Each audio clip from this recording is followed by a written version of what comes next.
Welcome to another riveting edition of Luxury Tax with your friends at No Cap Space. I'm Shawnee. I'm struggling, but we're still doing it here. I'm joined by Tyler.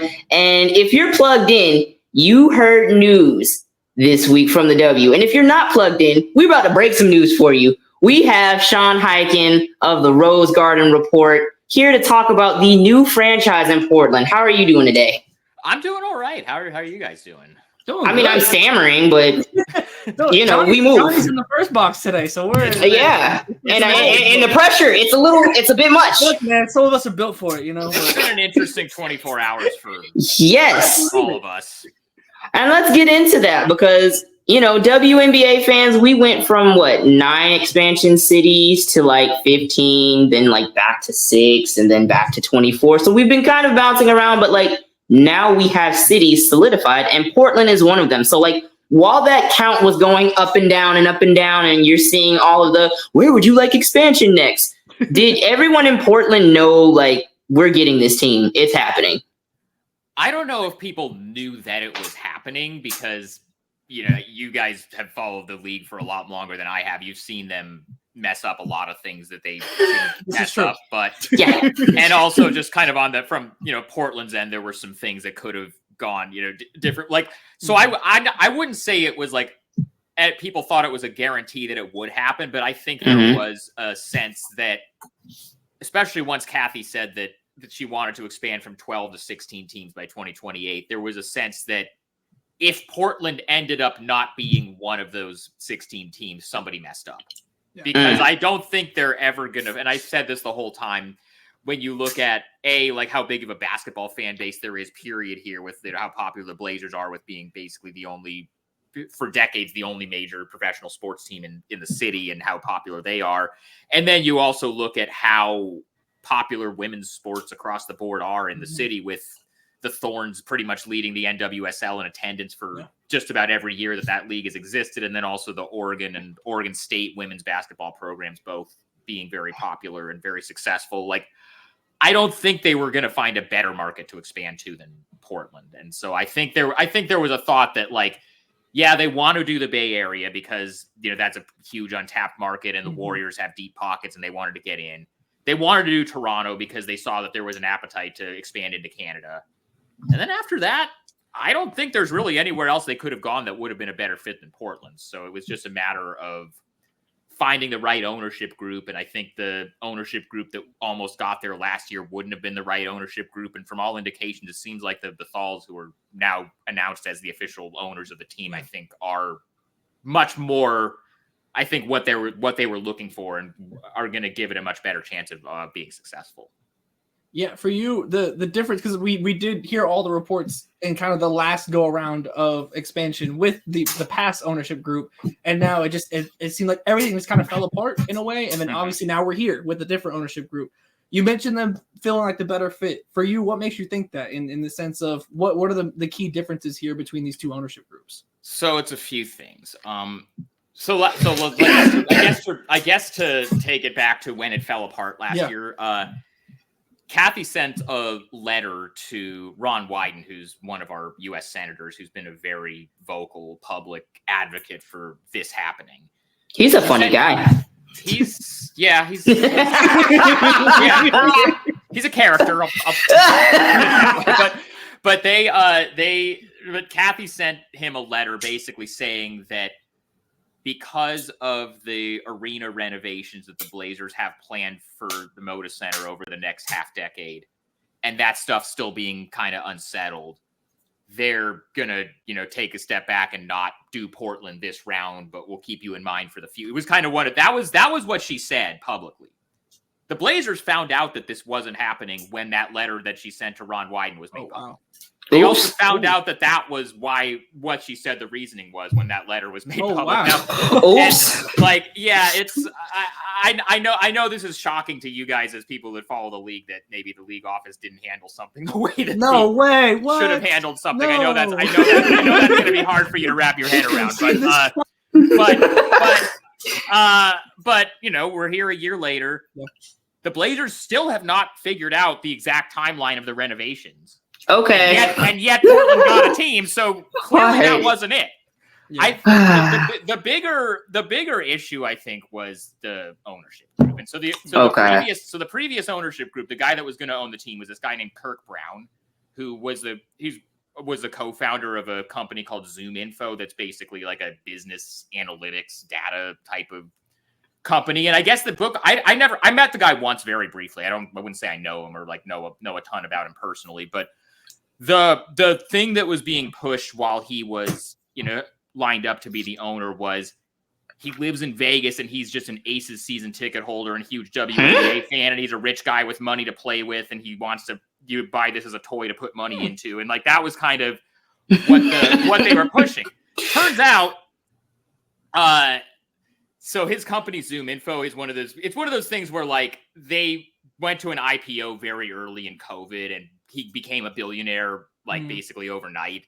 And now he's got all this money he wants to play with. In the year leading up to when he was supposed to finalize the bid, his company's stock value dropped by 50%. Oh. So... Okay, so I'm watching Silicon Valley. Like, I've been binge watching it. So I'm just like, I understand this. I watched the first like 2 or 3 seasons of that show when it was on back in the day. I don't think I stuck with it to the end, but yeah, it's one of those things where like these startups get these crazy values and then some of them make it and some of them don't. So yeah, it was I mean, basically his company's stock cratered and he maybe didn't have it anymore as far as being able to run the team, because you can get it. Anybody can put a WNBA team in Portland. It's going to sell all the tickets and get all the it's going to get all that stuff. But if you want to, especially, you're seeing all these ownership groups coming in, you look at how much money the Aces are spending, how much money the Liberty are spending, how much money the new Phoenix Mercury ownership is spending. And now the Warriors are coming in and they've got all the money in the world to spend on this stuff. If you're going to come in, you got to be willing to put the money into it to actually make it competitive. Or else you can't be a brokey. Exactly. You can't be a brokey. Sorry. That we have with some current owners. So like, right. No, the new standard has been set. Right. I've get your money up. What Angel say? I've been slowly getting kind of up to speed of like knowing kind of the ins and outs of this stuff. Yeah. In the W, the way that I do with the NBA, because I've covered that league for over a decade. But but the Bethals, here's kind of where they came in. They in January of this year, so like a couple months after the previous bid fell through, they bought the Thorns from Merritt Paulson. And there was I don't know how much you guys knew about this or followed this, but there was a whole scandal with the Thorns where one of their coaches was abusing some of their players, and the owner basically looked the other way and didn't do anything and didn't fire the guy when he found out about it. And basically it was one of those types of things. And so his solution was to sell the Thorns and not the Timbers, because that somehow makes sense. But anyway, the Bethals buy the Thorns.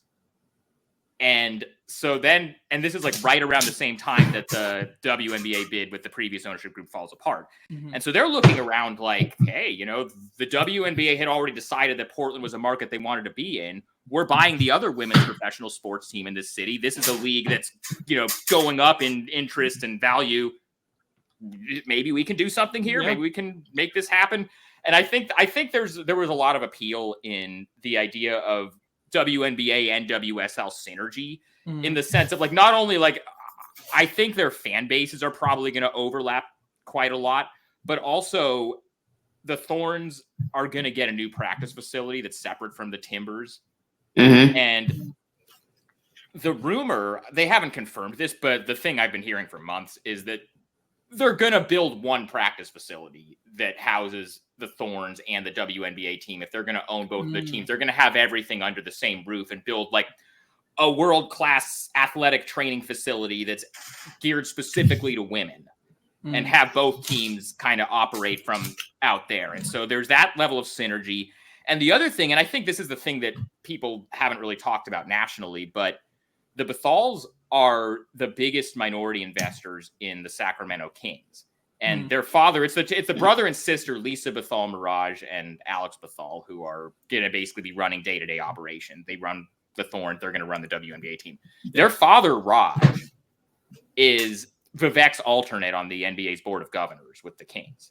So he has been in the NBA ownership family, if you will, for over a decade. And so when the NBA's board of governors had to vote to approve this, they didn't really have to do a whole lot to vet them or have anybody vouch for them or do any homework to find out if their money was legit, because they've been in the family for 10 years and everybody knows. Your card is already good here. We know. Like, your card is not declined. You are good. They could just kind of rubber stamp it. And the other thing about the calls is like their money comes from a lot of like what I was just talking about with Kirk Brown, where his company's stock tanked and now like, does he have the money to run a team? The Bethals, basically Raj in the 60s or 70s started a swimwear manufacturing company that has done really well. And then he also has all these real estate investments and like they have them venture capital. So like their money comes from a lot of different places. And so it's not a situation where like the stock market takes a hit and suddenly they don't have money anymore. So it's just a much more stable situation where everybody involved knows that they're going to have the money to be able to put into this thing to actually do it the right way. And that's the thing that I think a lot of people in the W need to understand. Like when you ask, on Twitter, hey, where should we have a W? Like, it's not just as simple as like, oh, it's a lot of people here that would you got to have the owners. They've got to have the money. It's got to be sustainable. Like, we have to run this like a business. So thank you for pointing that out. I will ask you this, because it's not as important as what you just said. Could you briefly describe why Portland is a good city to have a W team? Because all right, I'm going to be honest. I said sexy cities only. And when I say sexy cities only, Portland is not like, no disrespect to Portland. I'm sure I watch Portlandia, so I'm sure it's a nice place. But when I think sexy cities, it's not on my radar. So what makes Portland a good city for a team? I mean, really just the demographics that I talked about earlier. I mean, you look at what I was saying about the Thorns being the leading WSL in attendance. And there's just a big, women's sports fan base. And also, I think it doesn't hurt that both Nike and Adidas have their world headquarters. Hello. Let's talk about it. Especially like obviously that has not helped the Trailblazers get free agents in the past. Right. But in the WNBA, the Trailblazers haven't helped the Trailblazers. Sorry. Well, that's a whole other thing. That's a different pod. We'll be back. But in the WNBA, where the money is obviously, I mean, it's getting better, but it's not what it is in the NBA. Right. Having those companies there and having the ability to create more, off-court stuff and endorsement stuff for for the players, just having that there, like, it's not. I don't know if I want to say like, oh, this is going to help them get all the free agents. I don't think it's going to hurt. Right. Because I don't think we can say like, oh, that sounds a little illegal, but circumvention. We don't promote that here at No Cap Space. Everybody, keep your money above the table. Everything's got to be above board. Yeah. So have they kind of?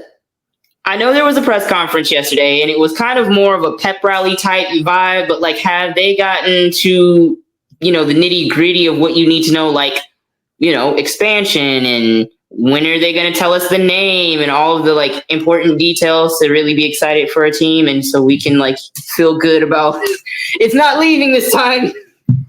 Yeah, I don't know.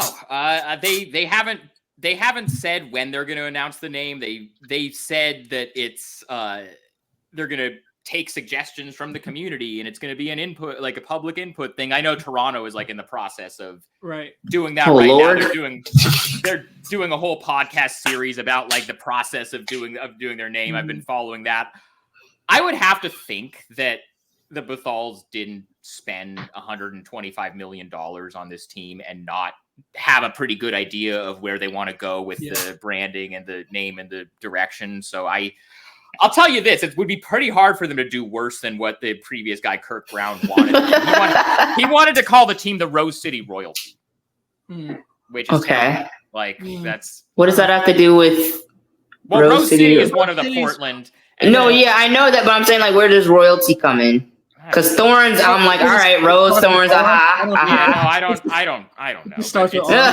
Okay, he said alliterations. And Cassie had a problem with it because she didn't like the royalty, king, queen, monarch. Like she didn't like that connotation. So, Aw, I like the Monarchs. but Dang, it's a bad name. It's a bad name, Yeah, and that's I'm not. not a And fan. it would be pretty hard for the Thalls to do worse than that. I know there are a lot of people in Portland who would like to see them bring back the Fire. Like that's something I think there would be some excitement about. I still see Jackie Styles jerseys around town. Like it's kind of that's actually really cool. It's like kind of. I mean, that's the thing about Portland. Portland is kind of like a hipster like thrift store type of like people love wearing like old stuff and retro stuff. So.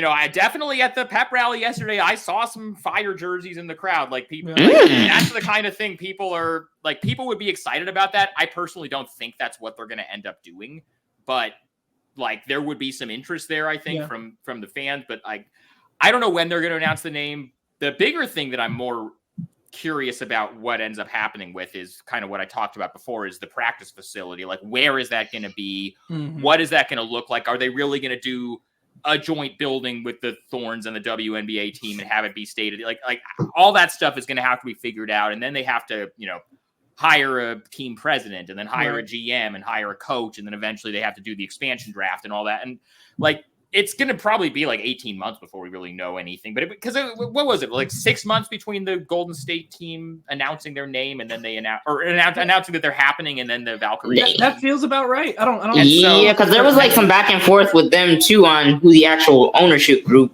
was. Because there was one that was going to do it in Oakland, right? Yeah. There was 2 different kind of fighting groups, all from like the Bay Area. They always, the league always wanted the Warriors to get it because they wanted 100%. They wanted Joe Lacob's money. Yeah, that's always how this stuff goes. Yeah. Like, But yeah, I want Joe Lacob's money. I'm not gonna hold you. I want his money too. So we'd have some cap space if we got that. Well, we'll relocate to the Bay.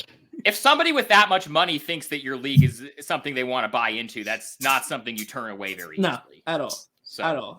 But I mean, if you don't like making money, which at times seems like you guys know better than I do, but I kind of get where you're coming from. Yeah. So, wait, go ahead, Tyler. Oh, I mean, honestly, when thinking about the press conference and keeping things above the table, we mentioned those 2 things. And one thing that didn't feel like that in the press conference was, oh, hey, Sabrina has just been here the whole time. That was weird, right? Like police. Like that felt weird, or am I reading too much into that? My eyes bugged out of my head when I'm glad. Ron White said that. I was just like, oh, are we? I need to be honest with y'all. Okay, so I was watching the press conference and I was like laying down while I was watching it, so I was kind of like dozing a bit and like closing my eyes, but I was still hearing what was going on. I heard Sabrina and I sat up like the Undertaker. I was like, excuse me? You had the gong and everything. Who? Like the gong and everything. You what? And they kept saying Sabrina and I was like, a lot. Hello? Yeah. So, like, what's up with that? Yeah, so you mentioned your eyes, like I think everyone so I'm glad we all had like the same reaction. Huh? Like, well, not the exact same. I was hating, but when we all reacted to it. This is like. I mean, you've gotten talked into Portland being a good city, but if they sign Sabrina, you're going to be like, oh, they shouldn't. Hey, Sean gets it. I've been dumbest city in America. Like, what are you doing? I've been following you for a long. I go back with. He said I know some stuff about the W. I do know that. I've been listening to you since the Bond podcast. So like, I'm fully aware of your feelings towards Sabrina. Like, so it was weird though, Sean. Right? It was interesting. It was interesting, and you guys know more about like how this would actually work than I do. But they have a new CBA they have to negotiate. I don't know what contract they're going to look like. I know she's a free agent in 26, and honestly, if she has a choice between signing with one of the 2 expansion teams, and it's because of somewhere that she has been before, I don't know necessarily that she would choose where she went to college over where she's from, which is the Bay Area. But that's a whole other thing. But also, like, I get it. Like, that's an easy play to the crowd for the senator to say, hey, this super high profile player that played at Oregon. You guys have all heard of her. Let's get her. Let's Yeah. Like I'm fully expecting there to be a similar like, oh, when's Cameron Brink coming home? Because she's Beaverton or like that's like I'm fully expecting like or like I'm expecting there to be a push from some like local legacy media. It's like, oh, they should hire Kelly Graves as their head coach. That's like you're creating the Shawnee hate super team right Bro, Liberty, you might be safe. Y'all might get to rest because let me tell you something. If all of my ops link up on one squad, you're not a Cam person. No. She fouls a lot, but like I've said some stuff about Cam that was absolutely true. Rookie bigs foul a lot. The Blazers drafted Donovan Clinton and have probably tell people look, he's not going to be able to play more than 20 minutes a game. Right. So I was talking about social commentary and I mentioned Cam and everybody got mad at me. So I'm kind of like I have no problem with Cam. I like Cam as a player, but like I just was side-eyeing some people based on that conversation. So not a real, she's not like if I had to list my ops in order of obvious, like Sabrina's like one, but where's Cam on that? Cam is like French. She might not even make it, like depending on how I'm feeling that day. So it just was a one-off. It was a one-off situation. I also think it's not like I think she's doing okay in LA from like she lifestyle. I think LA is the perfect I don't think she's like looking to. Hello. That's the thing about the Sabrina thing too. It's like the Liberty. I'm sure the Liberty are just going to let Sabrina walk easily. Like I'm sure they'd be happy to do that. Yeah, totally. I don't know, man. Their rookie is. I'm just saying, like, when Sabrina didn't play, what did we see? How you say her name, Tyler? The rookie, Phoebich. Yeah. She was cooking. She was. So I'm saying, like, they signed Jalen. I feel like they have their future. I'll let you guys do that. And honestly, like, I'll be honest, like. Even though, like, I'm from here, I went to the University of Oregon. That's my school. But, like, I don't really have any strong... I think part of it is that, like, I've been doing this professionally for so long that, like, the part of my brain that's a fan of any team in any sport is just kind of been turned off for so long that I don't really have any strong feelings about, you're an objective journalist. So I'm not even, like, rooting for it one way or the other. I just... But like, and I'll also say like, this is the first year that I've been watching enough of the WNBA to know more than like the biggest stars by name. Like this is the first year that I would say I'm more than like a casual watcher of the league. So I'm like still kind of learning all the players up and down every roster. Like I'm still, and like, especially like, that's because like, I wanted to get more into it anyway. Cause I've like liked watching it over the last couple of years and just haven't like had the time, and B, like I've had a pretty good idea that this was going to happen for a year or so. And so it's like in a couple of years when I actually have a team to cover, I want to be stepping into covering a league that like I actually know a little bit about. So that's a journalist that does research. I will say, so it has been what you guys are doing on No Cap Space has been very helpful. Well, thank you. So the hate educates. We love it, and we thank you for this glowing endorsement. That's honestly kind of what I like about it. Is that you guys are like a lot of it. It's gotten better, I think, as the league has gotten more mainstream. But a few years ago, like I would just like every time I would try to read like any coverage about the WNBA, like the entire thing was just about like it was very cheerleadery, I guess. About toxic positivity. Right, exactly. And like I like that you guys are just like, you have agendas, you slandering players. Like it's the exact same way that like people talk about the NBA, and it's like that's if you want to like be a real sports league, you kind of need that. Obviously, you don't want it to get into the stuff. Right. The stuff. You don't want it to get into any of that stuff, but you have a thing against Sabrina. You point out like, that the Liberty are better with her off. Like that's great. That's awesome. Like that's. So speaking of hate, because that's what we do here at No Cap Space, we include it into conversations. Yeah. At the press conference, another thing that made me sit up in my seat. He said that y'all are beefing with Seattle. He said, he talked to the governor and the governor, your governor.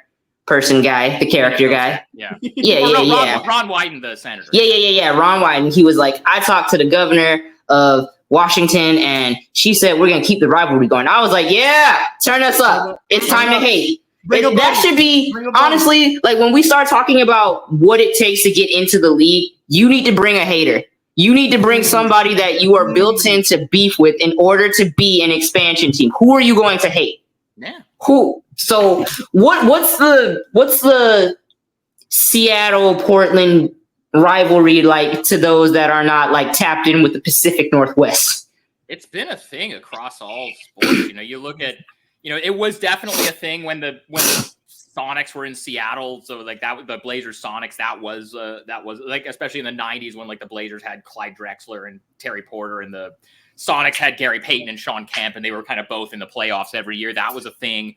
It's a thing in soccer, in the MLS with the Timbers and the Sounders, and the NWSL with the Thorns and the Seattle Reign. Like the fan bases don't like each other, and in a way that it's in a way. I mean, it's one of those things where like Seattle, because Seattle's a much bigger city, and it's in a city that has all the major sports teams. Like they kind of view Portland as a little brother, and people in Portland like take offense to that, and it's like it's one of those types of like.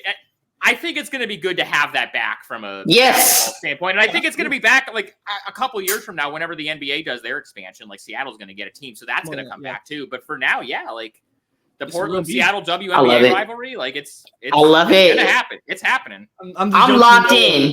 I'm locked in because let me tell you something. I don't tap in with Oregon. I was watching a little bit of Oregon State, but like I'm absolutely locked in with the Pacific Northwest. It's time. It's time. I haven't picked a side yet. I got to see. Honestly, in college, like University of Oregon and University of Washington, that's a big rivalry too. I love it. You had some thoughts about the future of the team and the timing of certain things. Talk about your theory, because we're gonna get on board on that. What's the theory? Who's going to be the centerpiece? Not Sabrina, but who do you think could be the centerpiece? Okay. So under the current rules, and I say this with the caveat that I know there's a CBA negotiation coming up. Everything could change, frankly. Like literally. And in fact, they probably will change the eligibility rules, honestly. Yeah. But I can see it. But under the current rules, and we also don't know the rules of like what the expansion draft is going to look like. A, the expansion draft, and B, how the expansion teams are going to slot into the regular draft. My guess, just based on how it's gone in the past and how it's gone in other sports, like when it happened in hockey and happened in some of these other things, my guess is that the expansion teams are not going to be eligible to be in the lottery. Yeah. So the draft order will go probably the 4 lottery teams from this year, then Golden State, and then the 8 playoff teams, and then the year after that in 26, it'll be the lottery teams, and then Portland, Toronto in some order, and then the playoff teams. That's my guess to how it's going to be. And so in 2026, and this part's very important, in 2026, my guess is that Portland won't be eligible to get the number 1 pick because it'll be their first year coming in. They can't be in the lottery. That's my guess. So it's very important now to say that under the current eligibility rules, Juju Watkins cannot come out until 27 because she won't be 21 yet by the end of her junior year. So if they win the draft lottery in 27, and just from a greater like Portland Pacific Northwest basketball standpoint, the Trailblazers very much are planning on being in the lottery this year. So it is within the realm of possibility that I'm covering both Cooper Flagg and Juju Watkins in 3 years. Man, that sounds like a time. Look, face of the franchise, Juju.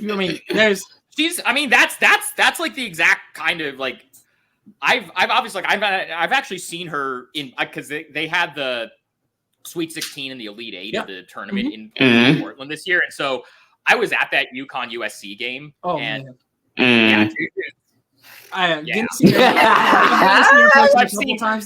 Seeing her in person was unreal. And also like I've listened to her on some podcasts and interviews, and so she's very she's the total she's got whatever it is, she's got it. Like Let me tell you something. If you thought Dame Lillard time, if you thought Dame time was something, wait till the Juju era. Wait till the legend of Juju makes its way. Wouldn't Dame's counterpart be Flo J because he raps and she raps? Wouldn't that be more? Flage? Yeah, I don't like to acknowledge that Dame. Yeah, but I don't like to acknowledge that Dame raps. That's the thing. Like neither does anybody in Portland. Like They're coming out now. This is like that's honestly one of the underrated things about Dame leaving was people here weren't pretending that they listened to his music anymore. Like, yeah, it's not great. That's such like I'll actually turn on a Flage track if nothing else to see, what's going on. It might not be in my Spotify. I've never listened to her music either. I'll take your word for it. It's like, it's not going to be in like my year-end review. Sure, but I'll at least. That's kind of how I felt about the Dame rap. It's like he's not untalented and like he clearly like works at it, but it's also I'm not gonna be like, oh, I'm gonna put on that Dame. Hey, somebody put that Dame Lillard on. Like, nobody doing that. Which is like, I mean, it's I kind of treat it the same way. Any of this stuff, I kind of treat it the same way that I treat like players having a podcast. It's like, good for you, do your thing, get your side hustle, whatever. But like, I'm not trying to listen to that. No, we're good here. We're good. Like no. Especially when you said like the fan part of the brain is turned off. Like I'm good. Yeah. You guys got it. I'm cool. I'm cool on that. That's such an exciting theory though. Like Juju in Portland. Like I really think it could be the same as, Dame in Portland, like an electric player. She's gonna have some playoff moments. If she sends Sabrina home the same way that Dame sent James Harden home, like listen, I'm just trying to get people excited for what could be. But like I said, too, though. Okay, hold on. We don't gotta talk. All right, and we thank you all for joining us on this edition of Luxury Tax. Sean, you put him back behind stage. Get him off here. No. Yeah, we know. Dame made a shoe about it. We get it. Like 6 years later, he made a shoe about beating Russ and Paul George. Go to Playoff P's podcast and talk about it. We're not talking about that here. That's actually one of the podcasts I listen to Juju on. Yeah. She's good. She's like, I've gotten to interview her a couple of times, like just kind of whether it be in press conferences or I got to talk to her right after Pac-12 championship game. Like, if whatever team gets her is gonna have the biggest star in the league. Like she's gonna be right at the very top. Like if you build an entertaining and whether it be understanding the game of off the court activities, like we already see her in all the ads, on top of just like the style of play. Well, and the fact that like she's doing so much at USC, right? She's in LA, she's getting that like by the time she's in the W, she's gonna be she's already a pro to me, like in the way that she operates. Like so by the time that she's actually whatever, because she's gonna be the face of the franchise, whatever team it is, like it's gonna be that team's gonna go nuclear. Like there's just it just is, and I can't wait. And I will be there no matter what. Yeah. Because like, okay, so, and this is just like a side note and then we can move on because last hate. There's a difference between like Sabrina and Juju. Like we're talking about Juju can actually anchor a franchise. Sabrina is a great complementary piece. So it would all be like, oh, Nike's here. Oh, her old college is here. Oh, she's from the Bay. Like every time we talk about like, oh, bring her to this team, it's not because we think like, oh, the team is gonna win because of her. Like she can actually lead a franchise. But that's for another pod because I'm starting to hate. I had to get that in there. There's levels to this, and the legend of Juju. The legend of Juju. I'm putting the expectations on her, and because I know she's gonna meet them, and I'm upset about the whole lottery situation that you just explained, primarily because that means the Dallas Wings probably get more than they deserve, which is anything. You're getting all your checks. Like all of them. So you wish Golden State was going to start their franchise with Paige Beckers then? Yeah. Go ahead and send her over there. Keep Dallas away from rookies. I'm tired of Dallas. And we'll talk about that another time, but Is that another Satu is another Oregon? I was one like that's honestly one that might be genuinely more likely, honestly, to make the return. But regardless, I think without knowing the expansion rules and everything yet, there's still so much, and obviously there's just time before everything. I'm very curious what the expansion draft rules end up. Like, even though the Portland one and the Toronto one aren't going to be until the one they do next year, I'm going to be following what happens in Golden State very closely, because that's going to be that's probably going to be how. Like, and I would imagine, since there's going to be two teams coming in the same year, they'll probably like flip a coin, and like one of the teams can decide, and whichever team wins the coin toss can decide, you know, we want the first pick in the expansion draft and the lesser of the two in the regular draft, or like, you know, we want the higher pick in the college draft, and then you can have the first pick in the, like, that would be how I would do it. Is like one team gets the first pick in the expansion draft, the other team gets the first pick in the higher of the two picks in the. I would have a fist fight. I would make them fight it out. Sure. How bad do you want it? Who wants Juju? Who wants Juju? We're going to put them in the Gladiator Coliseum, and they're just going to scrap for Juju. That works too. But no, whenever any of this happens, we're definitely having you back. The man on the ground with the plan, letting us know. So we thank you for, you know, being here and educating us and letting us get our agendas off. Were there any agendas further that you needed to get off, or any information that you feel the people need to know based on these announcements? I mean, it's going to be probably pretty slow the next 6 months or so. Like, they gotta, like I said, and this is kind of actually something I'm also just like excited about from like a work stand. I've never covered a team from literally day zero of their existence. That's exciting. The team has two things right now. They have an ownership group, and they have a start date. They don't have a name. They don't have a logo. They don't have jerseys. They don't have colors. They need to hire a team president. They need to hire a GM. They need to hire a coach. Like, they need to do like all this stuff that they're building from literally from zero. And it's like, that's going to be interesting for me to follow. So I'm looking forward to that, but go, you know, rosegardenreport.com, the Substack. We'll put it in the description below as well. It's, you know, there are free subs. There are also paid subs, which a lot of the more, you know, detailed stuff is kind of is paywalled. There's probably, like I said, it's going to be pretty slow on the WNBA front for the next 6 months to a year until that really gets ramped up. But my plan is that once that actually starts happening, I'm going to cover that on a daily basis, the same way that I cover the Blazers. And if you are interested in the Blazers at all, like, that's the mode I'm going to be in for the next 6 months. Training camp starts a week from Monday. Like, that's going to be time, Hey, but say that name again. Say the publication one more. rosegardenreport.com. There we go. Because when it happens, look, it might be slow, but once he gets going, he gonna be moving. And he just said a lot of important stuff. The jersey name, not getting Sabrina, the ownership. Like, he knows what's going on. So y'all might want to subscribe. I've been on this for 2 years.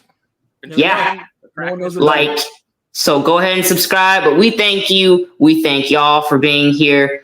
Like and subscribe our stuff too, because, you know, we tap you in with the people you need to know about. So we will catch y'all later. Thank you. Have a great evening.